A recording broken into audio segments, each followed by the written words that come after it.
morning, everybody. The show is about to begin shortly. So filter into the chat box below. I have two things for you to do while you're waiting for us to start the live show today.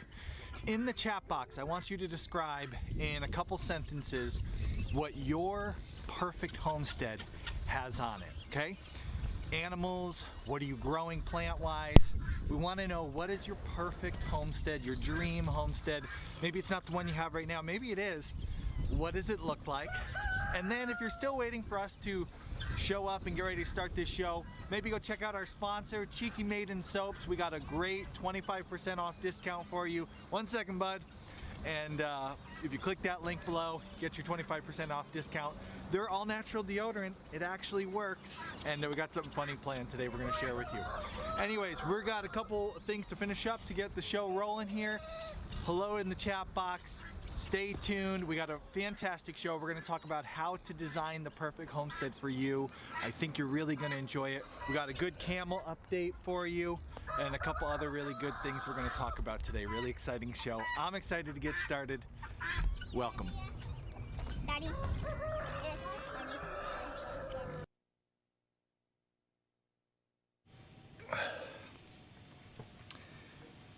I'm just doing a little spinny thing. Is that okay? Hello, everybody.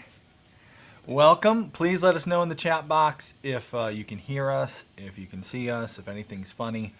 Yeah, yours is maybe give it a pause. So. Yeah. Okay, so that should be good. All right, I see in the chat. Everyone's saying hello. Watching from Portugal. Bon dia. Or is it boa tarde? Boa noite. Karen's having a snowstorm, of course. Karen, I think you are a snowstorm. Have you ever identified as a snowstorm? Give me a thumbs up. We're recording on the Ninja in there, guys. Don't forget to record it on that. All right, good. We have a Ninja recording us. And Dakota has had 3 cups of coffee so far. So this show should be great for you today. All right. We had a few technical difficulties as usual. I'll be back in one I moment. think everybody is used to this by now, though. We're always multitasking our technology. Someone likes the color on us, and he is wearing, that teal today. We've got the Thorhaven Farm. We've got Highland cows, chickens, bees, rabbits, pigs, just need goats. Need goats. It's an interesting way to put it. And our food forest to keep growing. Alright. Okay, so they can see and hear. Northern Maine in a snowstorm. Namibia, Indiana, that's great. And Washington. And everyone's talking around right now in the chat about their perfect homestead. So what do you think that would be for you? What would that mean for you? And is it constantly changing like our perfect homestead always is? We do have Baby with us in the studio today because he has been up late and up early with a stomach bug. So he'll be joining us today. I think he's actually fallen asleep because he was up way too early today. So we'll talk more subdued than usual, and hopefully you'll still be able to hear us. So obviously our sound is working. We got the technical difficulties for today worked out. We should be good to go. We're trying something new. We're going to share a couple video clips today. Okay, I'll try to talk louder. Yeah, you'll need to. Try to Scooch scoot in and talk louder. As long as it doesn't mess up your camera. Okay. I can, let's see. Turn me up a little bit. All right, everybody, let us know how that is for Kay's audio.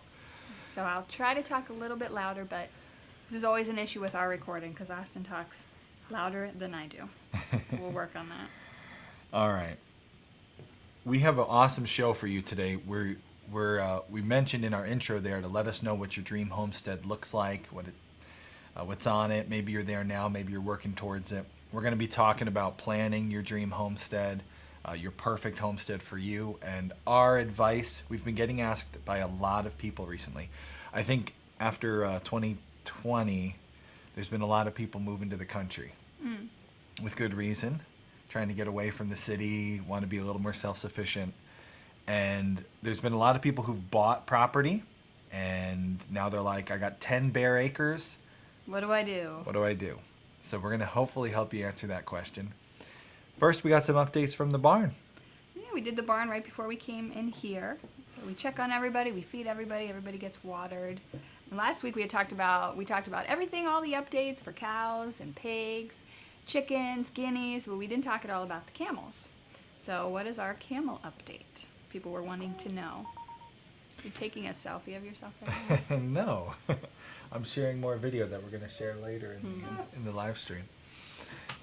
Although I could take a selfie and like share it to Instagram or something. That would be good. Let everybody know we're live over there. Camel update. Is our cameras all working, guys? Our B-roll's working? Everything's Thumbs good. up. All right, good. I was a little worried, but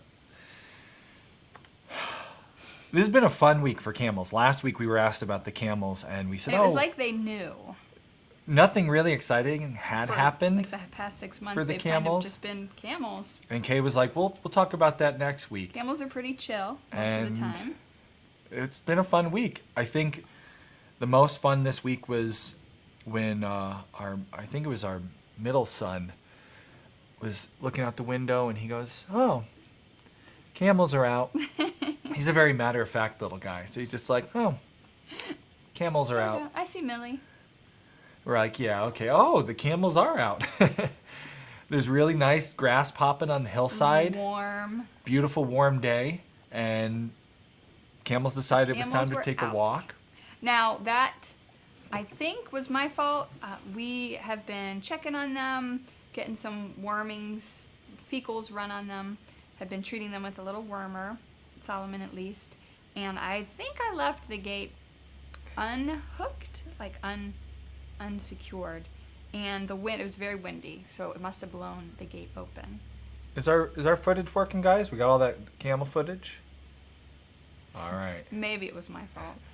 Then 2 days later, the kids looked out again and said, "Oh, there's Solomon." So, okay, that wasn't my fault. I think somebody has learned to open the gate.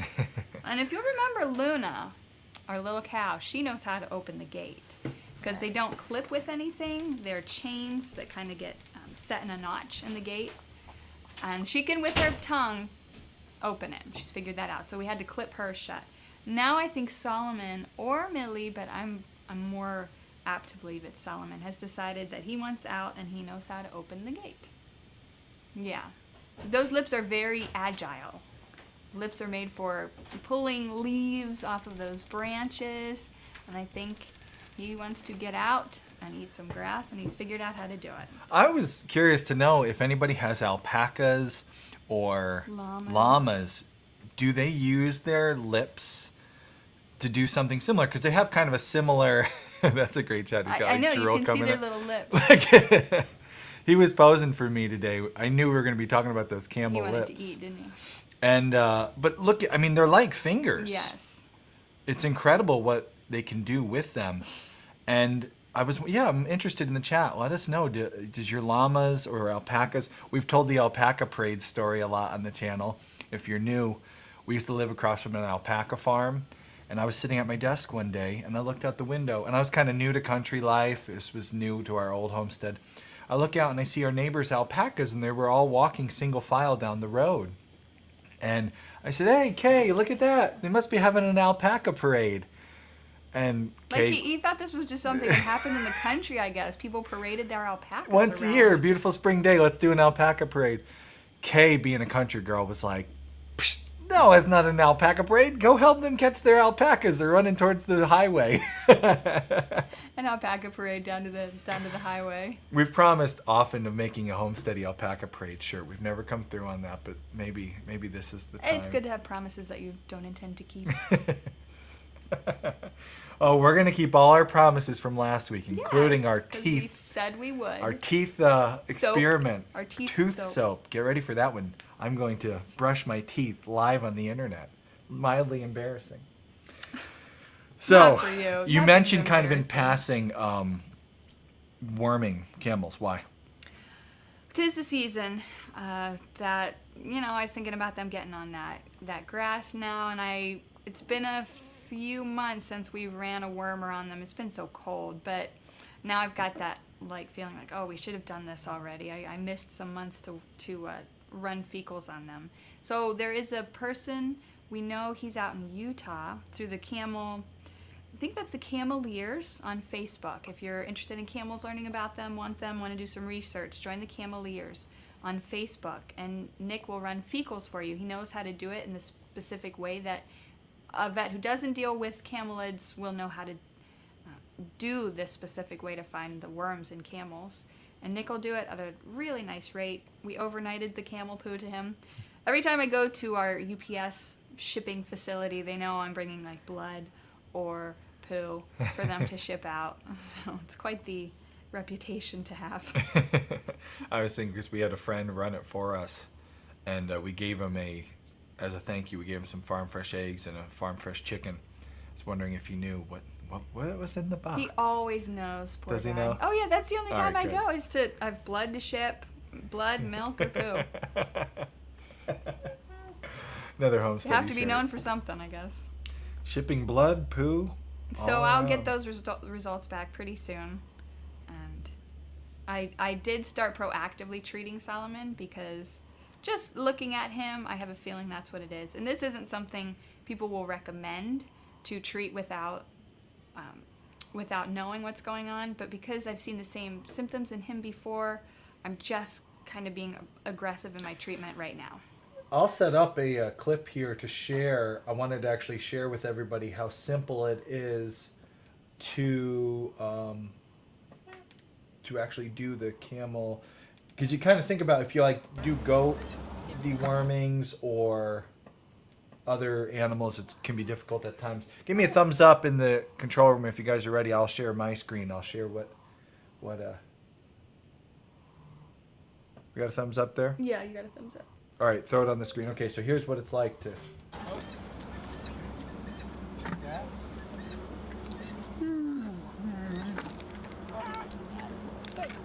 There it is. It's pretty easy. So much easier than a goat. You too?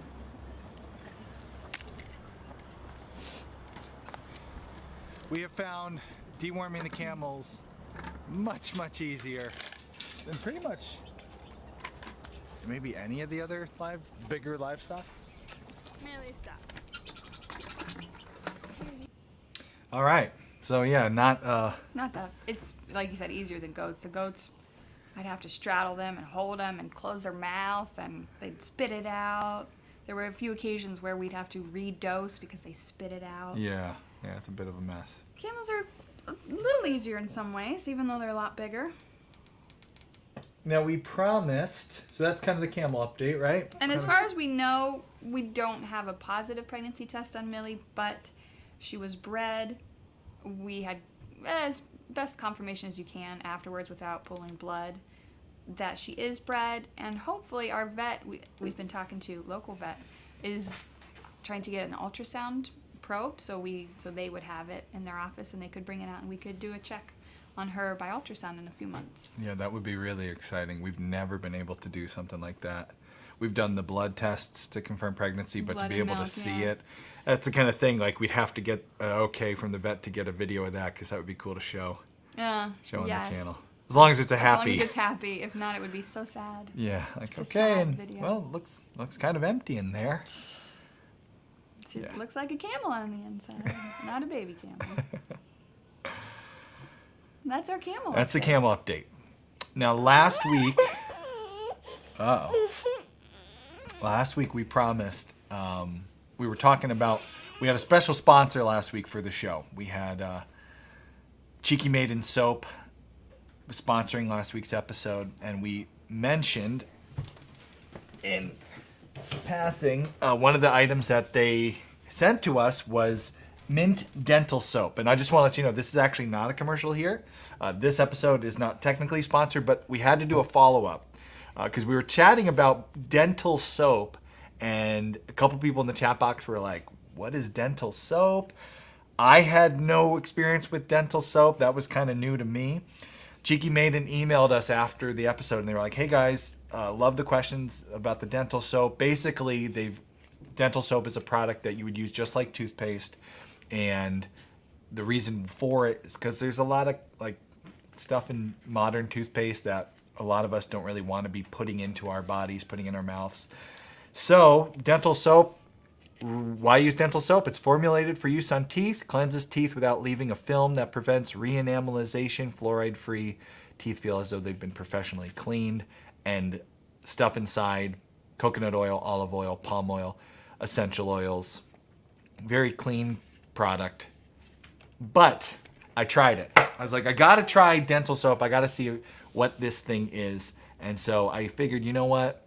I wouldn't be a proper YouTuber if I wasn't like doing an unboxing trial of a product live on the internet, right? So I already did it. I pre-recorded it. So we're gonna roll a little tape of me. Very first time ever trying dental soap.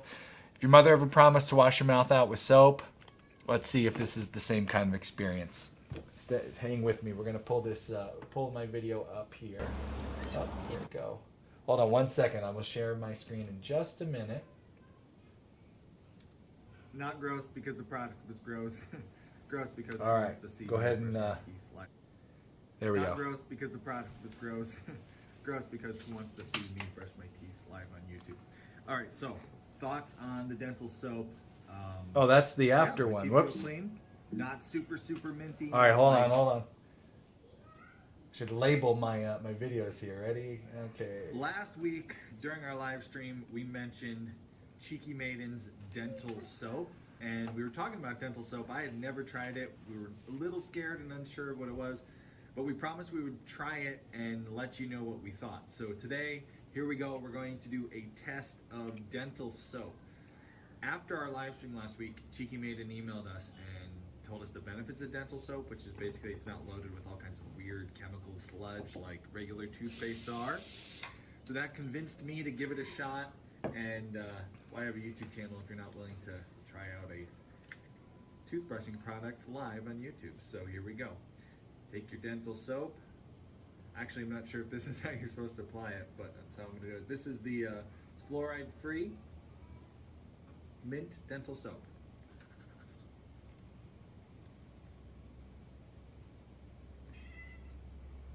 Okay. The cat meowed in the background. Thoughts are, got a cat climbing the wall behind me. Very mild flavor. Doesn't taste super minty. Why use dental soap? It's formulated for use on teeth. Cleans teeth without leaving a film that prevents re-enamelization. Fluoride-free. Teeth feel as though they've been professionally cleaned. Is that what they feel like?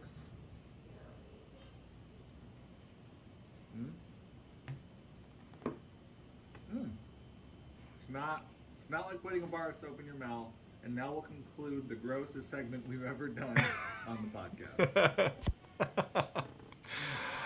I realized like mid-brush, oh man, I'm gonna have to spit this out. And I had that, maybe you caught it as I'm like brushing, like, oh, I probably don't want to like gross out everybody watching the live stream and like just spit out all that gunk live on YouTube. So I didn't, I saved you from that. But thought it was a cool product. Definitely feel fresh and clean afterward. And if you're looking to avoid, anything artificial, Cheeky Maiden's all nothing artificial. So we do have a discount link for you guys below. Like I said, this was just kind of a follow-up from last week. But if you want 25% off, they do deodorants, which are working great, all natural deodorants, toothpaste, all that stuff. You guys can get a 25% off discount. So I figured I would share that this week before we dive into our main topic, which is how to design a homestead from zero, your perfect homestead. And to kind of get us in the mood to talk about this subject, I wanted to read to you one of the emails. Like I said, I've been getting a lot of emails, a lot of messages like this. And this is what pretty much most of them sound like. So this is an email from, I'm just going to use the letter P. I didn't ask if I could read this on the air. So Mr. P. My wife and I just bought 11.2 acres. So that's a really great size for a homestead, 11.2 acres. 2.5 acre farmland pieces, 1 acre on a hill to build, and about 9 acres of rolling trees with strip pits. And they are moving there very, very soon. We are selling it all so she can be a stay-at-home mom and homeschool. Awesome. We're big fans of homeschooling, stay-at-home homeschool lifestyle. My question is this. If I ask real nice, like really, really nice, would you guys give me your input from your experience on how to design our homestead? Like where to put the house, where to grow food, where to pasture the cow, where to house the chickens, where to put the rabbits. There is nothing there now except water, septic, and power.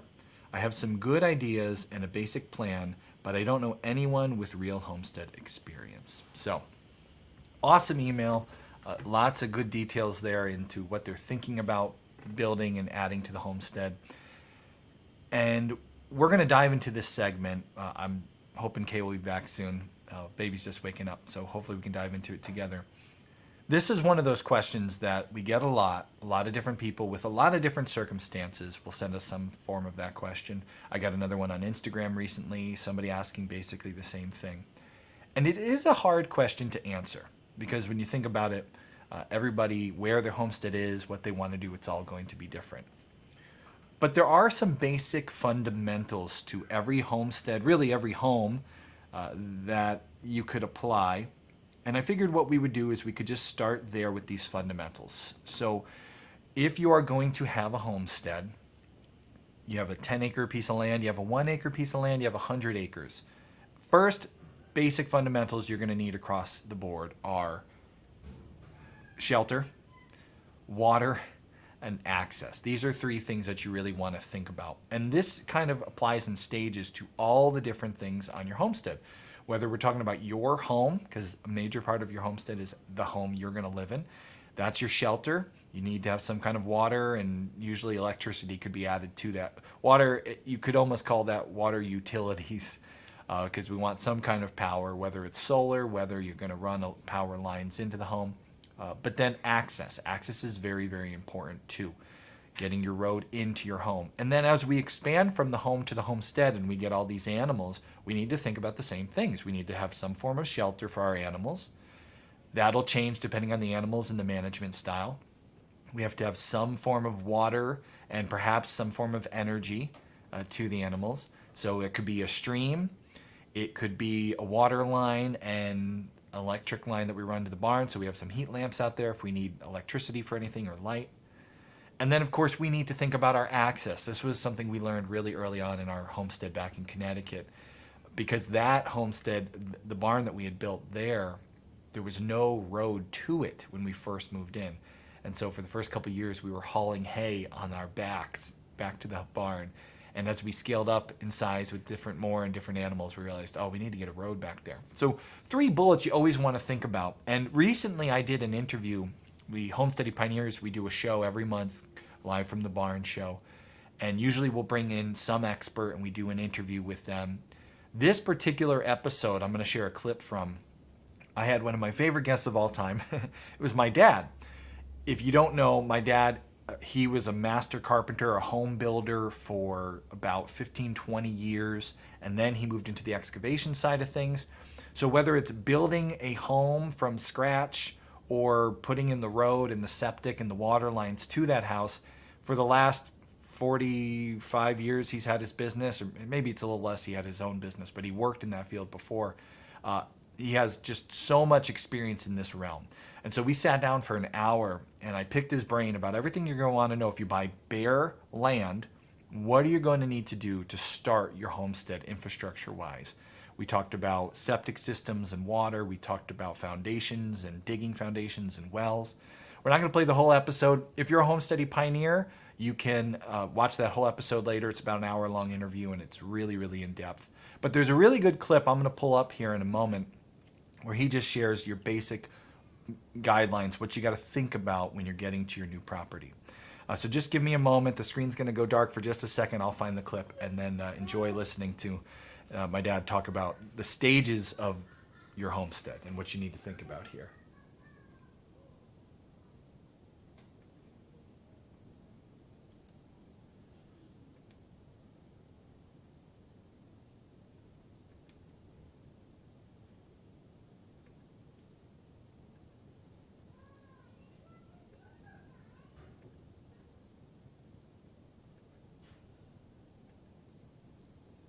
All right, so let's enjoy this. This is in the Homesteady Pioneer Library. You can go back and watch the whole thing. If you become a pioneer, there's a link in the description below. You can become a pioneer right now and watch the whole thing and as soon as we're done with this. But let's enjoy a few minutes of this clip. Now let's talk about some new things like getting power, putting in a road, digging a foundation. Once we know what we're going to do for a septic system, where do we go next, and what's the process to get us towards building our place from scratch? Okay, so when you bought this piece of property, one thing you're going to want to consider is, say you got 10 acres, and I want the house in the middle of the property. Okay, so now you're 5 acres away or so from the street. You've got to cut a road in, a driveway. You've got to bring your power lines in. So the farther off the road you are, all that is going to add up. And a lot of people like to go overhead. It's less expensive. But if you decide to go underground and you hit ledge rock, then you're into jackhammering and all that additional expense. So those are the kind of things you got to think about, where you're going to set the house. My driveway expense could add up really fast. If you got really nice soil, it's not a tough grade, it's not steep, pretty level, it's pretty easy to do. But if you've got a steeper piece of property where maybe you've got to do some switchbacks to keep the grade, because some properties, some towns have grade restrictions. Can't be steeper than 10% or something like that. Yeah. So you have to watch out for that too. So the further in you go, the more everything else is going to cost you to bring in. That's driveway, power lines. Now your well, you can bring that more or less wherever you want, as long as it's outside the septic area. So that's something to consider there. Yeah, you might want that, I want to be in the middle of my property and not see any neighbors, but that moving just to the middle may cost you so much more. And then even think about for the rest of your existence there, it's snow plowing the driveway, it's upkeep on the driveway itself. So every foot you're further back in, it's going to be harder. The actual building process will take longer because you got to get that road in. So just something to consider. And whether it's gravel or pavement. All right, people say, all right, I'm going to pave it and it's good for 25 years. Well, you'd be surprised how fast that 25 years go by, and you're looking at doing that again. And the cost. But then again, gravel, you're maintaining it every spring. Yep. So you're always scraping and it's nickel and diming you to death, maintaining the gravel. So those are things to consider. Finding a good medium where they got a little privacy, but they're not too far in. Do you do the road before you do your foundation? Do you finish and pave that road and then start building your house? What do you like to do on a site as far as steps towards building and being done? Where do you start? Where do you end? All right, generally what we do on home sites is a tree guy will come in. He'll cut down all the trees, brush, chip it up, haul it away. Then I'll come in. We'll pull out all the stumps, as long as it's not in a wetlands area. Can't touch those areas. We'll pull all the stumps, load them into dumpsters, haul those away. And then generally we will grub in, box out the driveway, whether it's 100 feet, 200 feet, 1,600 feet, because you need that to get to your house site. Right. You're not going to get anybody in there. Now, you don't have to finish that driveway, but you want to grub it out. You want to get some good heavy base material down. And depending on what time of the year you start, you may have to spend more than you thought on that because you're going to run into water all the time, raining and everything like that. So you're going to want to get your base material down. And then that'll allow you to get your concrete trucks in there, then your lumber trucks for all your framing material. And there's a lot of deliveries along the way. It's your framing material, your sheetrock, roofing supplies, siding. Everything comes in by truck. You realize why the Romans built their entire empire off of a good road. Exactly. You got to get roads. stuff in and out. You need the good roads. Yeah, so all that needs to be done. You need to get that well rig in there. Yep. And those things, they got to go in and they got to be in a fairly level site. Those well rigs are huge. So you have to have a pretty good access for them. And sometimes you have to even build temporary pull-offs to get those guys in. Because they have to come in and they can't get right where they got to go. You got to spend some money to build a temporary pad, and then maybe you pull it later. So that's the order, okay? And then the house is going up at that point. Then you can do the other things. Then you can do the septic system. If it's underground utilities, you can do the trenching. A lot of times the utilities are not under the driveway. They're to one side or the other. Now, you may not need a well, you may have access to city water, and if there is, they'll make you connect. Yeah. If the city water, a lot of times they don't let you drill a well, at least where we are. So you'll be running that water line in, and then as the house goes up and gets finished, then it's the final grading, topsoiling, raking, seeding, whatever plantings along the way.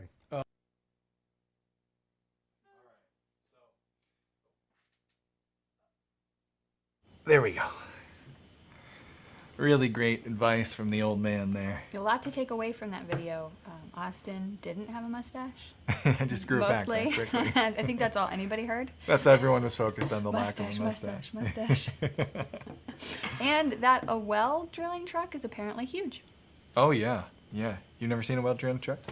Well drilling truck? No. It's a big ordeal. No, it's one of those things when I think about our next homestead, makes me say, never mind. Or I'll live off the grid. I won't install anything. You know, you need a well if you live off grid. No, that's what You're gonna rainwater is rainwater for. catchment. Oh, That's you right. got me. You totally got me. Those are kind of the fundamentals, and you could see how much is there. Like, and that's just to get your house ready. That's not to get, well, like I already read the email where we talked about, cows and chickens and all these other things. When we start to try to design years out into the homestead you want to have, it kind of gets really difficult. We've been homesteading for a long time. We know what we like. And we even talk about when we no longer need such a big place if all our kids grow up. Well, when all our kids grow up, it's inevitable. And, we would just need like a little cabin for ourselves. What would we have? We still have a hard time figuring that out. What would we want? Because things change so much over time. And that's why this question, we were thinking. It's so hard to answer. Yeah. Especially for somebody else. We can't answer it for ourselves because it changes. We have file folders of plans we've made that we either didn't want to do anymore, found a better way to do them, just changed. And that's probably what will happen to you too as you start and continue in your homesteading journey. A lot of people in the comments said all the different things they want or would like or have. Everyone's is so different. Yeah, we were thinking about like how would you explain, when you sit down to design this homestead and you right at the moment don't have any homestead and you're thinking I want to have a cow and I want to have a chicken and I want to have goats and I want to have pigs and I want to have sheep and I want to do this kind of rotational grazing. For us to design that for somebody, to give them an idea of how to lay that out, it would almost be like somebody coming and saying to us, hey, you guys have a lot of kids. I was wondering, I wanted to get your input on how to design my teenager's bedroom. And we would say, okay, well, tell us about your teenager. What are they like? What are they interested in? Oh, I don't have a teenager yet. My wife and I are planning on having kids, and we want to know how to build our teenager's bedroom. So we would say, well, obviously you got to start at the nursery, right? Before we get to teenage bedroom, let's focus on where you are currently. Because what our teenager might like... when we have them. We don't even have a teenager yet, yeah. When we have one, what they like might be very different from what your teenager would like. So, we always answer these questions like this because it's such an individualized thing. And what we're saying is you probably don't even know. If you're just starting out, you've got your bare piece of property, you don't necessarily even know what you want. Right. We could say, and we've done this is what we want, okay, we want goats. Do we want goats? Well, right now we don't want goats anymore. We tried goats a couple times and figured that out. Yeah, we could have, back in Connecticut, dreamt up big ideals for our, because we, at the time, were just getting into goats. Because we do dream, big dreams. We always have big dreams. We were going to do, we could do a goat dairy, and we could sell goat cheese, and we could build the goat dairy, the goat barn to meet the standards so that we could legally sell the cheese. Set up the creamery for these goats and invest in the fencing for goats for this creamery and start advanced marketing our goat cheese. And all long-term Homesteady fans know exactly where we're going with this. In the end, it turns out we don't particularly care for goats. I love goats. I still love goats. But what I thought I wanted to do with goats is different than what I am doing with them right now Which is and to not probably in the have them. future. What I thought I wanted to do with goats was have them, but now I don't. But what I realized was, I don't want to have now them. we'll ever. probably have them again because somebody is a goat lover. We were talking the other day, and our oldest daughter, what kind of animals would you like to have again, or on the farm? And she was like, I really liked my goats. I was like, gulp. Uh-oh. So this is a hard thing to do. It's very hard to design your 10-year in the future homestead. Somebody said, why do you always ask a question with a question? Mm. Why do you ask? Because it takes a lot of introspection, these questions. First of all, I think, when you're saying, I want these animals. Yes. Okay. Want them. That's great. Great to want them, to learn about them. Be honest with yourself. Do you want a milk cow? Do you want a milk cow? Do you really want a milk cow? Every day do you want a milk cow? Aust, do you want a milk cow? Austin doesn't want a milk cow. Things look really nice on YouTube sometimes. You'll read a book and they'll make you fall in love with this idea. Yeah, I'm the YouTuber, you're the book reader, right? I'll watch the videos, you read the books, and we get really excited about big ideas. And then we try them, and sometimes they work great, and sometimes we stick with them, and other times we abandon them. Other times we realize that he's not cut out to milk every day. It's just not what I want to do. If he wants a happy life and be satisfied, he will not milk every day. So instead of when you get your new property, right, you get your 10 acres, you get your 1 acre, you have an idea of a property you might want to look for. Instead of trying to design your teenager's bedroom before you have a teenager, it's better to focus on stage 1, the nursery, without boxing yourself in or causing problems further down the line. So early on, we talked already about you got to think about your access, you got to think about your water and your power and your shelter. So you just bought your property. If it doesn't have a house on it yet, really focus on nailing that. Because that's where you're going to be living. The animals will come and go. We all know that. We'll have them, we won't. We'll change, we'll improve, we'll get rid of some. Our house is going to be there. It's our house. Make it be what's right for you. And really make it, it is the center of your homestead. It's where everything gravitates from. So maybe have a sink in the garage. If you have a garage, have a sink in the basement with easy access in and out of. Thinking ahead to, you want a cow, you want to milk. That's where you're going to be going through some of your milk. If you're a typical homesteader, we don't usually set up in the barn without having the refrigeration and the heat and things like that. So make a place in your house where you can think about doing all your milking stuff. Yeah, planning ahead for your dreams. Again, making sure not to limit yourself there, but not trying to do everything at once. Because again, you might go and build that beautiful barn for cows, and then a year into having 1 cow, you realize you don't really like doing, hand milking or even milking every single day. So maybe you figure out, I don't want cows. I built and bought everything specifically for cows. I really want goats. I love goats. And it's total different infrastructure. Everything's different. Yeah, it can be different.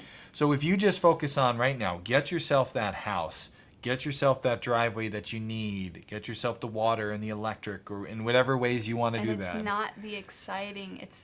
Most of us don't buy a homestead and think like, yes, now I can install a driveway. Finally, I can put a gravel pad in. That's not why we're in it.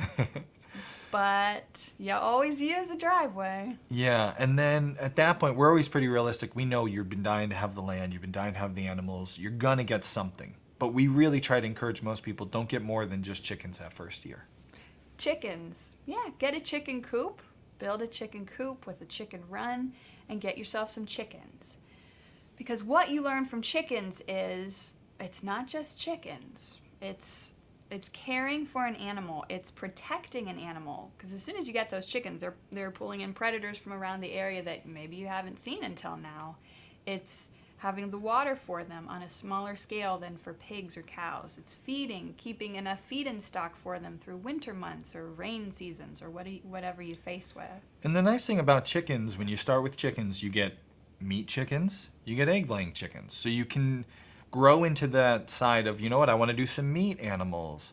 Or maybe you realize I don't want to do meat, I'll just do egg layers. But it's very gratifying very quickly to be able to produce your own eggs within 6 months, produce your own meat within a few months, and then have that experience of processing your animals without the expense of, we have a 2,000-pound cow to process, we have these huge hogs we have to process ourselves, what are we going to do? We've never done this. Start small. Starting small allows you to build the knowledge of caring for an animal, along with the experience and knowing what you need to have for the chickens that can grow into your pigs, your cows, your goats, your sheep. Dakota says, "Pah, chickens, rabbits." Or rabbits. Anything small and simple. Even, I hate to say it, but even if you just wanted to have goats and you were to get maybe a couple goats, I wouldn't give it a thumbs up, but if you want to do it, you're going to do it. The point is, don't start trying to design, prepare, and get all the animals at once. And maybe you're frustrated by that idea. You're thinking, it's time. We need to be self-sufficient. We need to have our own homestead and live off of it. 2020 was a scary time. We weren't sure about our food. Yeah, and you feel like that anxiety, that gotta do desperation this. for some sort of self-sustaining food cycle. It's a great motivator, but the honest truth is your first year, if you move to the country and you get all those animals, you're not going to be self-sufficient. Getting all the animals doesn't make you self-sufficient. Having the knowledge, having the experience, having the systems in place, at that point you become more self-sufficient, and then you actually can benefit from all the things you have. And but that Homestead takes Helper time. brought out too, another benefit you get from living on your land is observing your land. Where's your sun at? We always talk about where's the rain, where's the water running. I don't know if you already said that. No, that's part of why we really have a hard time telling someone how to design their homestead, because so many homesteads are so different. You're going to figure out your own issues, the good things about your property, the bad things about your property, and how you want them. We were talking earlier, there's people who want to have cows in the barn, right? Keep the cows in the barn. Yeah. There's people like us. Or want to have goats or sheep in the barn, because that is one way of keeping your animals a bit more contained to work with the parasite problem with goats and sheep. That's a great example. We've seen farms that never let their goats on pasture because it keeps them safe. They feed them hay feeders off the ground. They never have a worm issue. And I mean, that's a great way to manage your goat herd if that's what you want to do. Now, you personally might not like that idea. Maybe you picture your goats out in the forest and you want them out in the forest. We could do the same thing with pigs. We've seen pigs just all inside on concrete. Yeah. It works. There's nice, healthy pigs out there on concrete. Yeah. Others never see the inside of a barn. Whether it's from birth till death, they're out in the field in their little A-frames having their piglets. And the biggest point we're trying to make here when it comes to designing your perfect place is that without the experience on a small, manageable scale, you just will not know. You might have big ideals going into this new endeavor. We certainly did. We were, going to do this, all natural and, back to basics and just... The cycle that all works together. The chickens in the garden with the ducks, then the goats with the, pigs. It was everything. And I blame old MacDonald. Think about that. As kids, your old MacDonald, what did he have? Everything. He had cows, he had sheep, he had pigs, he had ducks, he had dogs and cats. Old MacDonald, though, was old. He'd been doing it a long time. He was... Scottish, so there's a history of farming in his family. His dad was probably a farmer, his grandfather, so he had experience. That's something we're not all coming into farming or homesteading with. A lot of us are young Donald, right? Young. Family moved to the States, lost the Mick to assimilate, and now we're coming from, the city, the Donald family. It's in our hearts. But it's not in our heads yet. Right. We don't know. We are totally speaking from experience here. This is totally us saying, we moved to the country with big ideals. You at least grew up with, the barn and the animals. But for me, it was totally new. And so just the best way to design your perfect homestead, kind of our, parting advice to you is... Oh, we're parting already? Oh, well, maybe Because I wanted to say, when you're thinking about building, right, in your head... You envision your house with your barn. Oh, yeah. This is good. No. I forgot we were gonna do this whole graphic thing. You keep going. Sorry. I'll pull it up. And this is what I picture my house and my barn with my big garden and fencing all around with the animals everywhere. And I don't want to spoil your punchline. There's your graphic.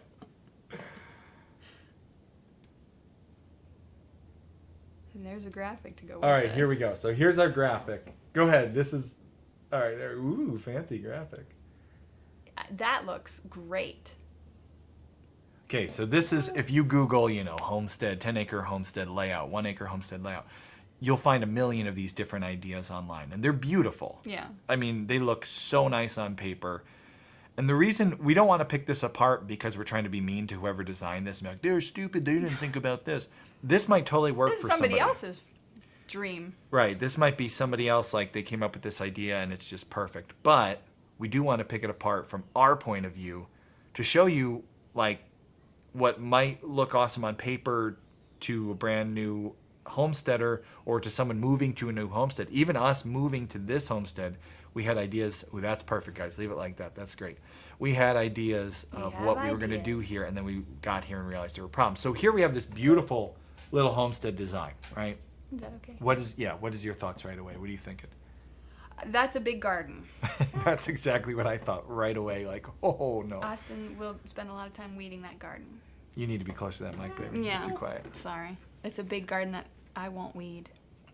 It looks awesome on paper, but if you've never gardened before, what looks like, oh yeah, we're gonna grow all our food, you realize this is a full-time market garden job right there. And if you're a brand new gardener, you're just not gonna be able to keep up with that, the weeding, the upkeep, the care. That garden for a new homesteader is just way too big. So we would instantly, we're not new homesteaders, we've been doing it a decade, that for us is too big. We're not good in the garden. We would take all that garden space and shrink it down to 3 raised beds. You would. Yeah, I would have you weed a lot bigger of a garden. Maybe the yard in You the front just of won't do it. that house, right? You maybe turn that into like For you. a bigger I'd garden. be like, here, Ost, I got you a garden. She would Time have to me weed bigger. it. Yeah, she'd have a bigger garden, but I know I wouldn't. Even as far as a barn, we're not even saying move onto your property, build your house, now lay out your barn, because a barn might not be necessary for you. Right. A barn, you don't need a barn to have all of those things you even said, cow, pig. Sometimes it's nice to have mobile structures for where you're going to be pasturing your animals. Like we said, pigs can live their whole life out in a field. Chickens, you can have one chicken coop and not worry about the maintenance. A pole barn might be a better idea. We were talking with our camel, where we got the camels from, and he had built his barn, and he set it up with stalls, everything for horses. Yeah, this was a great bit of advice. He had it all ready for horses. He went and tore down the whole barn and rebuilt a big empty barn because he said, you know what? I realized having it open to do with what I want as opposed to each individual stall, it just worked better. Yeah, and for us, we have a beautiful barn. You might be moving on to a homestead with property, with the house, with the barn that is already there for you. And then work with what you've got. Don't make huge renovations to the barn without first live a few seasons with it and see what you can do with it and what you'd like to change with it. We go to this picture as new homesteaders, you see the cow in the field and you think that's perfect, I'll have my spot for the cow. We know we have a dairy cow, so that cow needs an alley that we can easily get that cow back to an area to milk. They don't have a milking parlor in this picture. Again, great design, no problem with the design here. Whoa. Why am I echo? What happened to that echo? What's going on with that echo?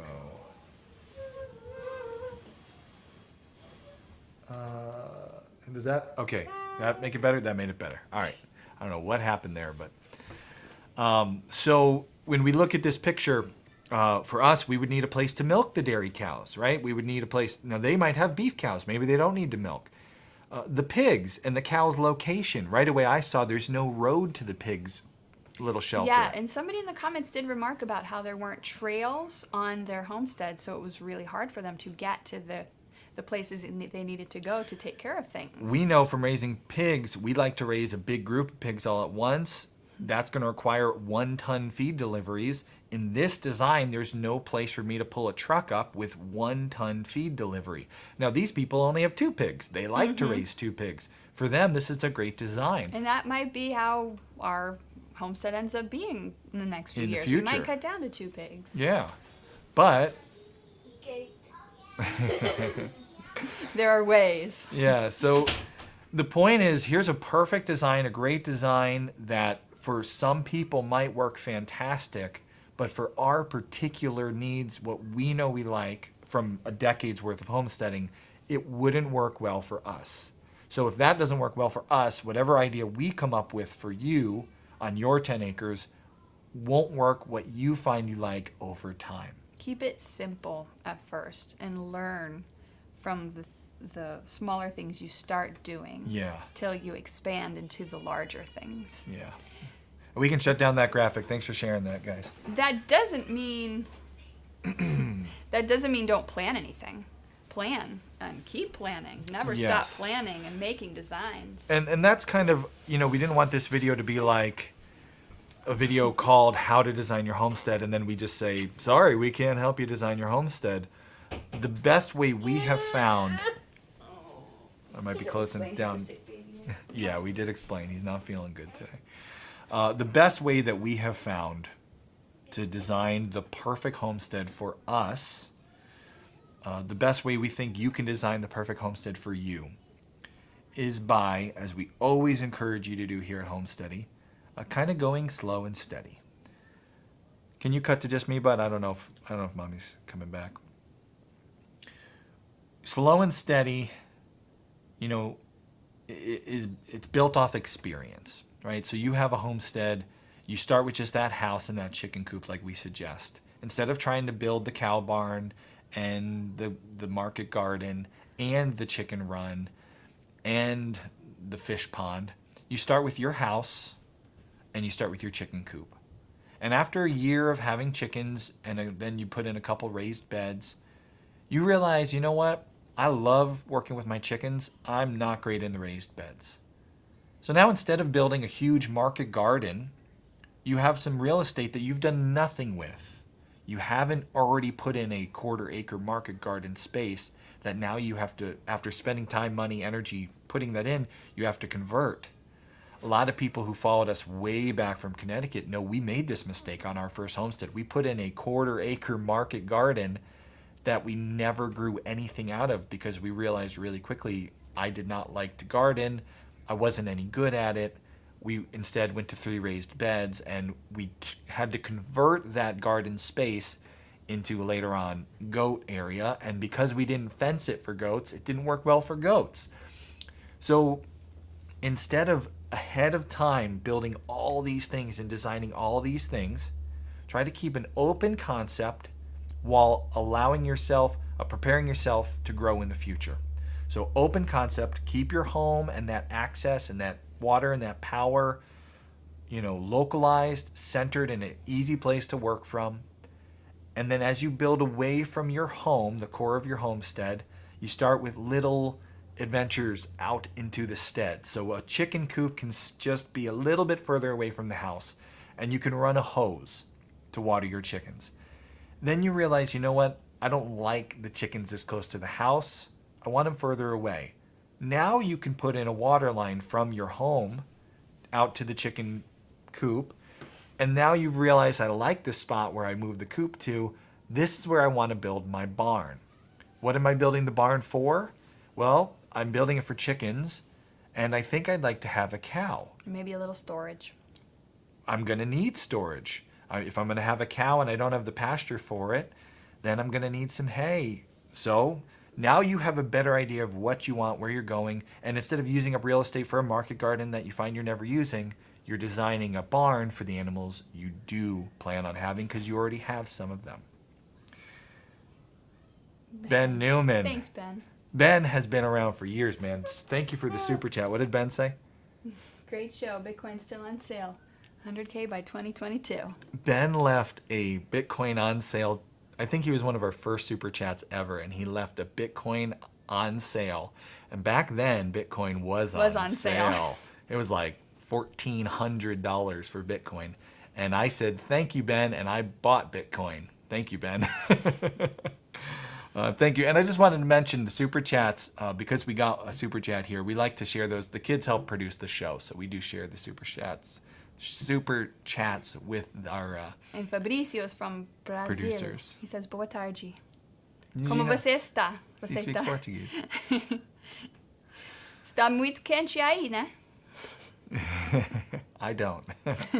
He eats Brazilian food. Oh man, I love some Brazilian. That picanha you made last week. Yeah. That was so good. Picanha. And farofa. Mm-hmm. So if anybody, we actually got it in our, what's that box? Butcher box. Butcher box. It's a really nice a cut that is very popular in Brazil. It's delicious. We have a butcher box coupon code too. If you guys, I don't remember. Is it? I'll add it to the link below later because you can get a discount. You get free beef forever. So. In Washington, they Nice got to 5 share. acres of raw land last July, building a small farm slowly but surely. Good. We tell people this because we've lived it the other way. We've lived it when we got a goat with no fencing that could keep a goat in. Oh man. We got a goat and put her in the pig pen and thought this will be great, and she was gone. So we've lived it, and that's why we may seem to be like those people who just aren't fun. When we say take it slowly, but it is coming from the best place. We really, we've lived it. Yeah. And it's a much nicer experience if you do take it slowly, season by season, because you'll get there eventually, really. And when you do dive into your next big thing, do that slowly, do that small. When we got our cow, we didn't get 3 or 4 cows. We had just Ladybug, and she was pregnant, so we knew we'd have 2 cows soon enough. That allows you to grow small, slow growth over time. So we didn't need a huge barn for Ladybug right away. We could put her in our smaller barn. Then we learned, you know what, we need more pasture for her. So it wasn't a super big expense for us because we only had 1 cow to buy the hay for her. But we knew in the future we needed more space. We wound up here where we had a lot more pasture for our cows. Then we were able to expand. So for all those who've written in, all those who've asked us, just slow expansion over time. Don't try to design all 10 acres right now. Figure out your next thing, your next endeavor. One thing I noticed in their email was it said they didn't know any homesteaders around them in real life. And I thought, it's not necessary to know homesteaders. There are plenty of farmers you can get to know who will give you very valuable insight into what animal you'd like to do.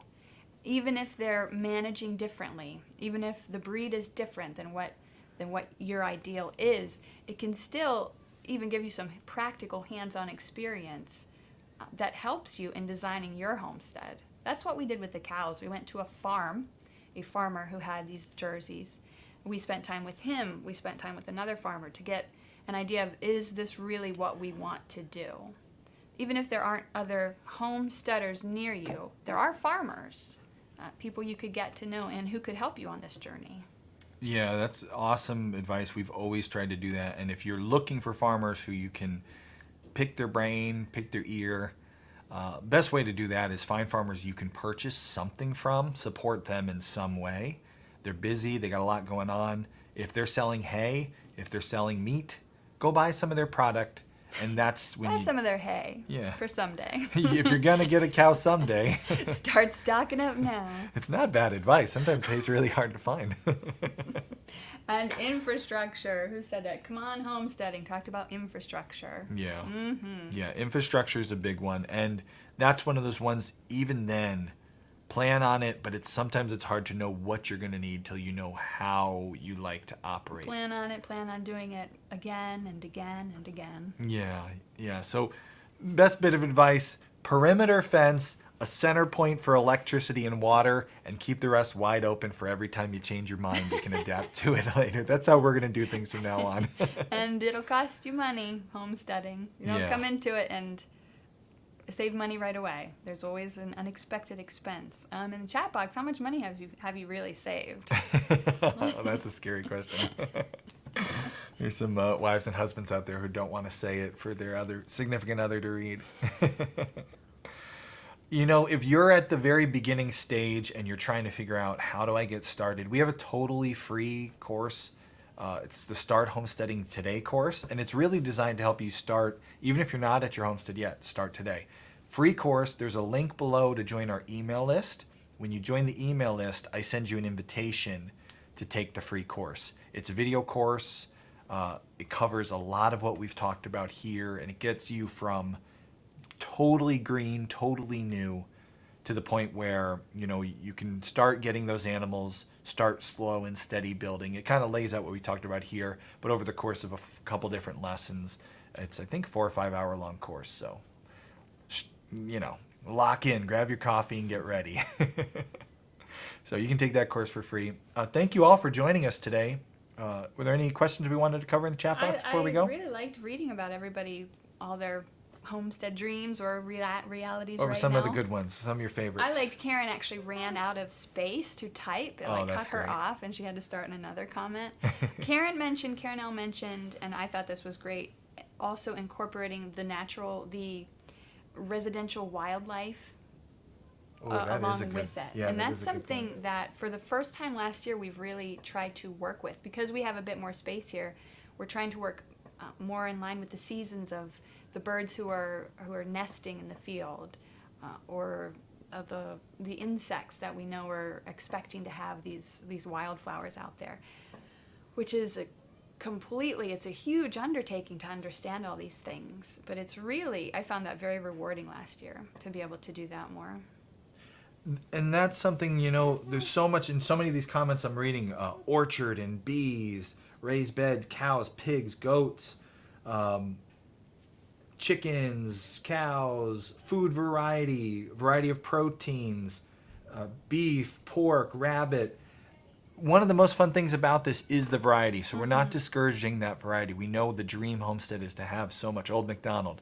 Just get there slow and steady. That's how we've been doing it. And my kids, their version of Old MacDonald, there is a camel. I think that was the second sound he learned to make. What does a camel say? The baby, a camel is just standard farm animal he goes, now for go the baby. feed cows, feed camels. Of course we feed the camels. So thank you all for joining us today. Hope you enjoyed the live show. We'll be back next week. So if you want to make sure you don't miss our live shows, join our email list, take the free course. Our goal is always for 12:30 time. 12-ish. If we have a sick baby, it may end up being a little later than that. Yeah. Hopefully we're all better next week. A lot of moving parts here, but we are going to be here next week for another live show. Thanks for joining us. We'll see you then.